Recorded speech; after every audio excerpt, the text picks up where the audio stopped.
વિદ્યાર્થી મિત્રો, કેમ છો? મજામાં ને? હું માનસરોવર विद्याविहार सूरत थी चौहान कौशिक।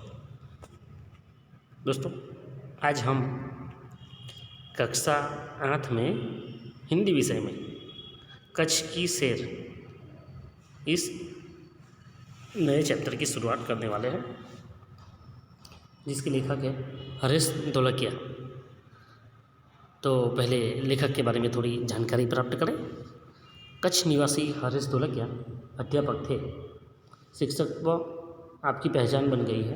पूर्व राष्ट्रपति श्री APJ अब्दुल कलाम के बहुचर्चित विंग्स ऑफ फायर पुस्तक का आपने गुजराती भाषा में अनुवाद अगनपंख शीर्षक से किया है। शिक्षण कार्य के आपके अनुभव, संशोधनात्मक लेखन कार्य तथा पत्रकारित्व आपके लेखन के क्षेत्र है।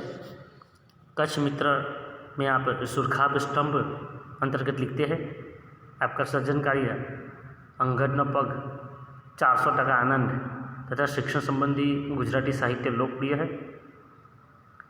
प्रस्तुत इकाई में आपने कच्छ का परिचय कराने का प्रयास किया है, जिसमें कच्छ एवं इर्द गिर्द के दर्शनीय स्थानों का परिचय कराया है। यहाँ आपकी रचना कच्छ यात्रा का भावानुवाद प्रस्तुत है।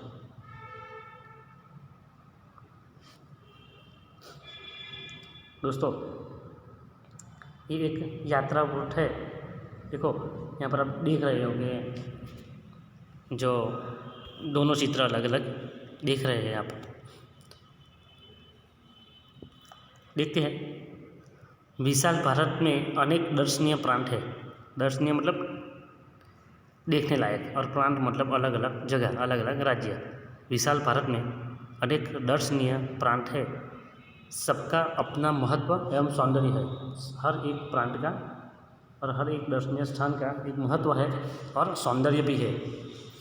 गुजरात उनमें से एक अनूठा राज्य है। अनूठा मतलब बाकी सब राज्यों से अलग होता हुआ, अलग दिखने वाला, जिसकी एक विशिष्ट छाप है, विशिष्ट प्रभाव है। गुजरात का एक विशिष्ट जिला है कच्छ।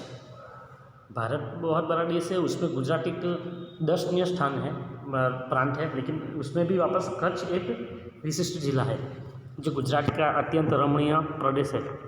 यात्रियों के लिए कच्छ आकर्षण का केंद्र है। इसका पौराणिक महत्व भी कम नहीं है। अनेक दर्शनीय स्थानों के वैविध्य के कारण इसे म्यूजियम मतलब संग्रहालय भी कह सकते हैं। यात्रियों के लिए कच्छ बहुत आकर्षण का केंद्र है, और साथ में उसका पौराणिक महत्व भी कुछ कम नहीं है। अनेक दर्शनीय स्थानों के वैविध्य के कारण इसे संग्रहालय मतलब म्यूजियम भी कहते हैं। आगे देखते हैं।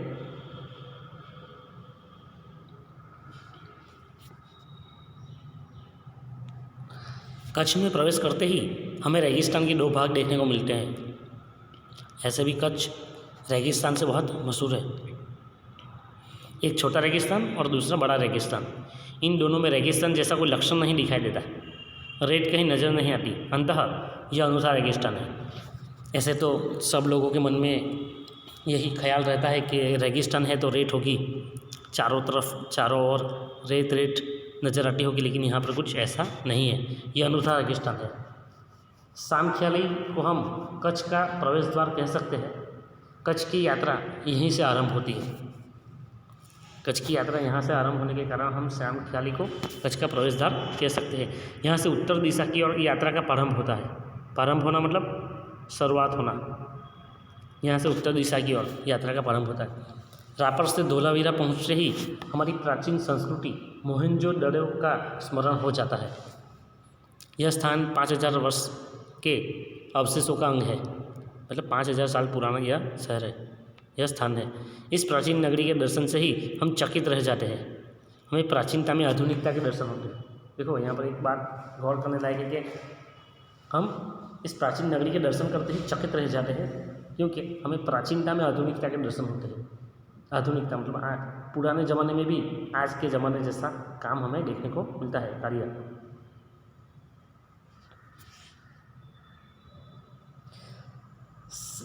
सामख्याली से पश्चिम की यात्रा करते भचाऊ नज़र आता है, जो बड़ा गांव है जैसे नगर।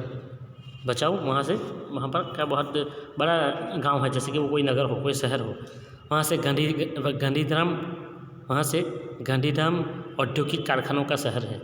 यहाँ सिंधी प्रजा पाकिस्तान से आकर स्थायी हुई है। ऐसे तो ये इस कच्छ की उस और पाकिस्तान जुड़ जाता है। और कच्छ में जो 2001 में जो भूकंप आया था, वो बात सब लोगों को याद है। आज भी गुजरात के सबसे बड़े भूकंप में कच्छ के भूकंप की बात आती है, तब ये शहर पूरी तरह से ध्वस्त हो गया था। लेकिन गुजरात के लोगों के मनोबल और सरकार के सहयोग से वह शहर वापस उठ खड़ा हुआ है। यहाँ सिंधी प्रजा पाकिस्तान से आकर स्थायी हुई है। गांधीधाम, आदिपुर तथा गोपालपुरी उद्योगों के कारण विकसित हुई दिखाई देते हैं। आदिपुर में गांधी स्मृति तथा पास ही कंडला बंदर का बड़ा महत्व है। ये कंडला बंदर गुजरात के जो बंदर है उसमें से एक है। कंडला का विकास यहाँ की प्रजा के लिए महत्वपूर्ण है। जैसे जैसे कंडला का विकास होता जाएगा, इस जगह का भी विकास होता जाएगा। कंडला से दक्षिण की ओर भद्रेश्वर अति प्राचीन जैन यात्रा धाम है। देखो, कंडला से ही दक्षिण की ओर जाते हुए भद्रेश्वर का अति प्राचीन, एकदम मतलब पुराने से भी पुराना जैन लोगों का यात्रा धाम है। जैन मतलब जो हमारे भारत देश में रहने वाले जो अलग अलग धर्मों के लोग हैं, उसमें से एक जैन, जैसे कि हिंदू, मुस्लिम, पारसी, ईसाई, ऐसे जैन। संगमरमर से बना 2500 वर्ष पुराना जिनालय भूकंप में खंडित हुआ। उसके पुनर्निर्माण का कार्य जोरों से चल रहा है। मैंने कहा ना 2001 में भूकंप आया था, उसमें यह 2500 साल 2500 साल से पुराना जिनालय जो भूकंप से खंडित हुआ था, उसका पुनर्निर्माण का कार्य अभी जोरों से चल रहा है। इसे आधुनिकता का स्पर्श मिला है। पहले वो पुराना था, लेकिन अब उसे आधुनिक टच दे रहे हैं। मुंद्रा शहर तहसील मुख्यालय भी है। मुंद्रा शहर है वो पूरे तालुका का मुख्यालय है, पूरे तहसील का सबसे प्रमुख या फिर तहसील का केंद्र है। यहाँ अनेक उद्योगों के कारण विकास की दिशा खुली है। जैसे जैसे उद्योग जहाँ जहाँ पर लगते हैं वहाँ पर विकास और बढ़ जाता है। समुद्र के किनारे बंदरगाह विकसित हुआ है। समुद्र के किनारे बंदरगाह भी विकसित हुआ है। उससे क्या है, बहुत सारे जो बंदर विकसित होता है उससे बहुत सारे जहाज उस बंदर पर आते हैं, वहाँ से ही कारोबार चलता है, व्यापार चलता है। यहाँ कुछ प्राचीन इमारतें हैं। समुद्र के किनारे तटीय यात्रा करते हुए हम मांडवी पहुँचे।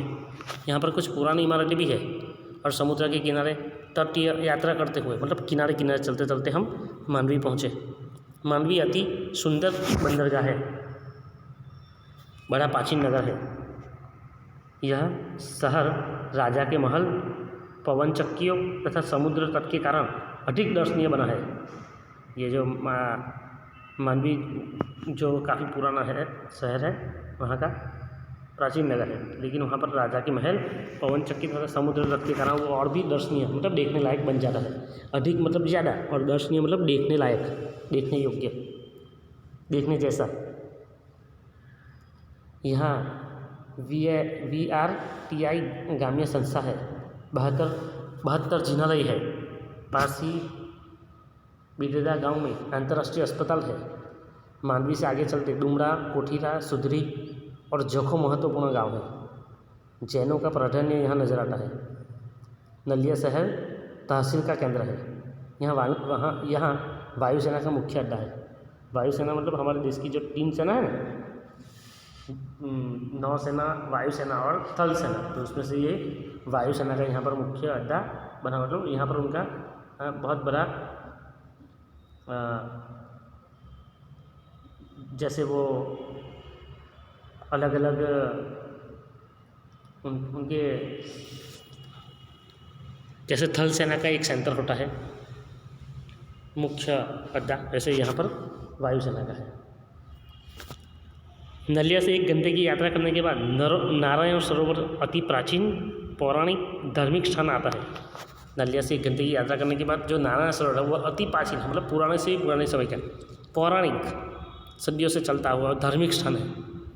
इस स्थल को रामायण काल का माना जाता है। देखो इस स्थल को ऐसा माना जाता है कि यह रामायण काल का है। वहाँ कोटेश्वर नामक दर्शनीय मंदिर है जहाँ से रावण गुजरा था। देखो यहाँ पर बात आती है रामायण की, जहाँ से रावण गुजरा था। यह पूरे भारत का प्राचीन स्थान माना जाता है। सूर्योदय और सूर्यास्त दर्शन यहाँ का बड़ा आकर्षण है। यहाँ पर सूर्योदय होते हुए और सूर्यास्त होते हुए देखना लोग ज़्यादा पसंद करते हैं, मतलब ज़्यादा लोग यहाँ आते हैं यह दृश्य को देखने के लिए। जैसे सब लोग सनसेट और सनराइज पॉइंट पर जाते हैं ना, वैसे नारायण सरोवर से आगे की यात्रा में लखपत आता है जो प्राचीन स्थल है। नारायण सरोवर से जैसे ही यात्रा करके आगे पहुँचते हैं वहाँ पर लखपत आता है जो अति प्राचीन स्थल है। गुरु नानक की चरण रज से पावन इस भूमि पर गुरुद्वारा है। नारायण सरोवर के पास लखपत है जो गुरु नानक की चरण रज से, मतलब उनके पैरों की धूल से जो पावन हुआ है, उनके पैरों के चरणों से जो, उनके चरणों से जो भूमि पवित्र हुई है, पावन हुई है, वह ऐसा वहाँ पर गुरुद्वारा है। एक समय का समृद्ध शहर आज जीर्णावस्था में होते हुए भी दर्शनीय है। पुराने समय में यह लखपत बहुत दर्शनीय था, लेकिन बहुत समृद्ध भी था, लेकिन आज वो जीर्णावस्था में, मतलब टूटा फूटा रह गया है। यहाँ एक किला है, उसके बगल में पांदरों खनिज संपत्ति के लिए प्रसिद्ध है। साथ ही विद्युत निर्माण का यह केंद्र है, यहाँ पर विद्युत निर्माण भी किया जाता है। लखपत से मध्य कच्छ की ओर बढ़ने पर हाजीपीर मुसलमानों के लिए श्रद्धा का केंद्र आता है। हाजीपीर मुसलमानों के लिए श्रद्धा का केंद्र आता है। यहाँ पीर की मज़ार है, पीर की दरगाह है, जैसे होती है ना वो राजस्थान में ख्वाजा चिश्ती की दरगाह है, वैसे यहाँ पर पीर की मज़ार है। मुसलमानों के लिए यह श्रद्धा का केंद्र है। यहाँ पीर की मज़ार है। रेगिस्तान की झांकी यहाँ से होती है। रास्ते में माता का मढ़ नामक धार्मिक स्थान है जहाँ नवरात्रि के पर्व पर लोग, पर्व मतलब नवरात्रि मतलब जो हम लोग गणपति के जी के त्यौहार के बाद 9 दिन के लिए माँ अम्बा की आराधना करते हैं, वो कार्य मतलब वो दिन मतलब नवरात्रि, और पर्व मतलब त्यौहार। जहाँ नवरात्रि के पर्व पर लोग पद यात्रा करते हुए श्रद्धा भाव से दर्शनार्थे आते हैं। पद यात्रा मतलब पैरों पे चलकर लोग दर्शनार्थ मतलब दर्शन के हेतु यहाँ तक आते हैं। आगे नखताना प्राकृतिक नज़ारों का केंद्र बना है। रास्ते में चक्ष पुरेश्वर मंदिर, वांधाई जैसी मनोहारी प्राचीन स्थान है। यहाँ पर रास्ते में चक्ष पुरेश्वर मंदिर और वांधाई जैसी मनोहर प्राचीन स्थान है। अब कच्छ का मुख्य केंद्र भुज आते ही उसके वैभव का परिचय होता है, मतलब वैभव मतलब उसको कितना समृद्ध है वो पता चल जाता है। आईना महल, प्राग महल, टावर, स्वामीनारायण मंदिर, हिल गार्डन, हमीरसर तालाब, भुज्य पहाड़, लोक संग्रहालय, विश्वविद्यालय आदि के दर्शन करके हम आनंद ले सकते हैं। कच्छ से आगे बढ़ते हैं हम लोग, भुज जाते हैं तो इससे इस शहर से हमें इस केंद्र का वैभव पता चलता है कि यहाँ पर क्या क्या है।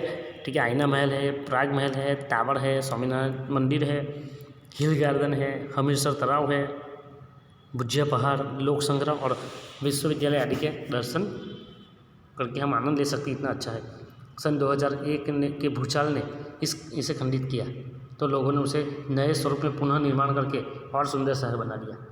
बचाव में काफ़ी भारी मात्रा में नुकसान हुआ, भुज में काफ़ी भारी मात्रा में नुकसान हुआ था 2001 के भूकंप में, भूचाल में।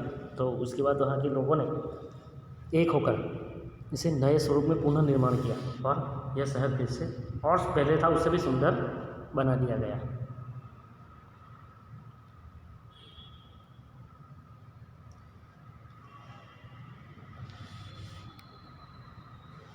भुज से उत्तर दिशा की ओर खावड़ा में काला डूंगर है।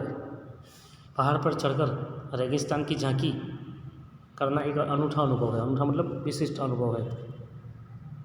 सरकार एवं स्थानीय जनता द्वारा रणोत्सव का आयोजन होता है। सरकार हर साल रणोत्सव कर यहाँ पर वहाँ पर मनाती है ना, कच्छ के रण में देश भर से लोग यहाँ आते हैं सफ़ेद रेगिस्तान को देखना एक अनन्य घटना है। सफ़ेद रेगिस्तान यहाँ पर ही देखने को मिलता है। भुज से अंजार भी जाया जाता है। भुज से अंजार भी थोड़ी नज़दीक है। आगे बढ़ते हुए सृजन संस्था में यहाँ की प्रजा की हस्तकला का परिचय होता है। कच्छ के लोग हस्तकला में बहुत प्रवीण होते हैं। जैसल तोरल की स्मृति में मंदिर बना है जो ऐतिहासिक स्थान है। जैसल तोरल जो बहुत सदियों पहले दोनों बहनें जो संगीत की कला से निपुण थी, उनका मंदिर वहाँ पर बना हुआ है। यहाँ से आदिपुर तथा गांधीधाम जा सकते हैं। सूरजबाड़ी नामक स्थान से हमारी कच्छ यात्रा पूर्ण होती है। शामखाली से ये शुरू हुई थी और सूरजबाड़ी में ख़त्म होती है, जो अविस्मरणीय स्मृतियाँ छोड़ जाती है। कैसी स्मृतियाँ? अविस्मरणीय, जिसे हम कभी भुला नहीं सकते। ऐसे स्मृतियाँ मतलब याद है। कहा जाता है कच्छ नहीं देखा तो कुछ नहीं देखा। कच्छ गुजरात का गौरव है और दुनिया भर के लोगों के लिए किसी भी मौसम में दर्शनीय एवं आकर्षण का केंद्र है। ऐसा कहा जाता है कि कच्छ नहीं देखा तो कुछ नहीं देखा। अमिताभ बच्चन द्वारा एक विज्ञापन दिया जाता था, जो आप लोगों ने भी टीवी पर सुना हो कि कुछ दिन तो गुजारा गुजरात में, है ना। कच्छ नहीं देखा तो क्या देखा, मतलब कच्छ इतना अच्छा है कि वो शहर देखने लायक है। तो दोस्तों, आज हमने देखा कच्छ की सैर की और कच्छ में जो देखने लायक जगह थी उसके बारे में हमने जानकारी प्राप्त की। तो मिलते हैं दूसरे वीडियो में, तब तक के लिए नमस्कार।